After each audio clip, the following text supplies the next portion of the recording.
અમદાવાદમાં મંદિર પરિસરને અસામાજિક તત્વોએ બનાવ્યો નશાનો અડ્ડો। ઘાટલોડિયામાં રામેશ્વર મંદિર પરિસરમાંથી મળી દારૂની ખાલી બોટલ। મંદિર બંધ થતાં જ કમ્પાઉન્ડમાં દારૂ અને ગાંજાની મહેફિલ ચાલતી હોવાનો આરોપ। રામેશ્વર ટ્રસ્ટે વિડીયો સાથે પોલીસને અરજી કરી। ભગવાનના ધામમાં બેસીને જ અસામાજિક તત્વો જુગાર રમતા હોવાનો આરોપ। અસામાજિક તત્વો અભદ્ર ભાષા બોલતા હોવાનો આરોપ। મંદિર ટ્રસ્ટની અરજી બાદ પણ પોલીસે કાર્યવાહી ન કર્યાનો આરોપ। મંદિરના પગથિયામાં પાન મસાલાની પિચકારીઓ પણ દેખાઈ।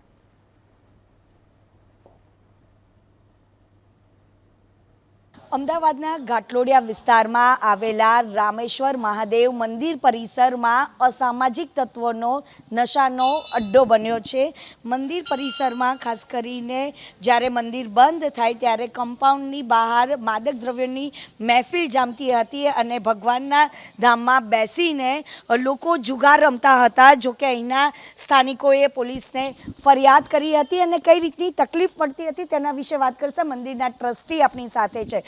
સાહેબ, કઈ રીતની તકલીફ પડતી હતી? તકલીફમાં તો એવું છે કે આ ધાર્મિક સ્થળ છે।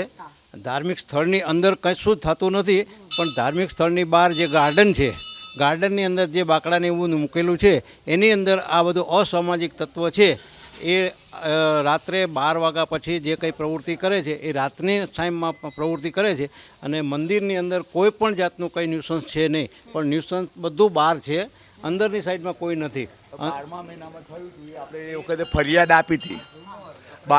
12મા મહિનામાં 17/12/2025 એ વખતે અહીંયા જે નિશાન થયું હતું અને એ અમે લેખિતમાં ઘાટલોડિયા પોલીસ સ્ટેશનમાં ફરિયાદ લખાયેલી છે। હા, 12મા મહિનાથી થયું હતું ત્યારે પોલીસ ફરિયાદ કરી હતી અને ત્યાર પછી પણ આ જે અસામાજિક તત્વો અહીંયા આગળ અડ્ડો બનાવ્યો પછી પણ રાત્રે ક્યારેક આવે છે, પણ એ મંદિરમાં નથી આવ્યા। પછી રાતના સમયે મંદિર બંધ થઈ જાય ત્યારે પણ પરિસરમાં લોકો આવતા હશે। આમાં કેવું છે કે 8 વાગ્યા એટલે ભગવાનને પોટાડી દે છે, પછી 8 વાગ્યા પછી મહારાજ નીકળી જાય।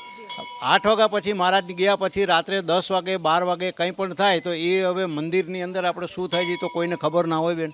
હા, તો હવે બહાર જે કંઈ થાય છે એ ગાર્ડનની અંદર જે અંદરનો ઝાંપો છે ગાર્ડનનો એનાથી બધા એન્ટ્રી લે અને થાય, પણ મંદિરની અંદર અમારે કોઈ પણ જાતનું એ ન્યુસન્સ છે નહીં અંદર અને કમ્પાઉન્ડ મંદિરના। પોલીસને શું ફરિયાદ કરવામાં આવી હતી? કારણ કે અવારનવાર અસામાજિક તત્વો જે મંદિરની બહાર અહીંયા આગળ બેસીને અને નશો કરતા હોય છે, તો પોલીસની અંદર આપણે શું છે કે બેન કમ્પ્લેન કરી છે કે ભાઈ અહીંયા આવું ચાલે છે, તો એના માટે હવે આપ યોગ્ય જે કંઈ થાય એ યોગ્ય કરશો એમ, બસ। હાજી। તો 12મા મહિનામાં પણ જે અસામાજિક તત્વો હતા કે જે અહીંયા આગળ નશો કરતા હતા ત્યારબાદ ફરિયાદ પણ કરવામાં આવી અને ફરી એક વખત ધ્યાનમાં આવતા ટ્રસ્ટીઓએ પોલીસને રજૂઆત કરી। પોલીસ દ્વારા ખાસ કરીને હવે પેટ્રોલિંગ પણ કરવામાં આવી રહ્યું છે, ત્યારે અહીં આવતા અનેક દર્શનાર્થીઓની જે ધાર્મિક લાગણી ન દુભાય તેના માટે ખાસ કરીને ટ્રસ્ટીઓ દ્વારા પોલીસ ફરિયાદ કરવામાં આવી છે। કેમેરામેન પ્રદીપ સિંહ સાથે રાજલ બારોટ, ABP અસ્મિતા, અમદાવાદ।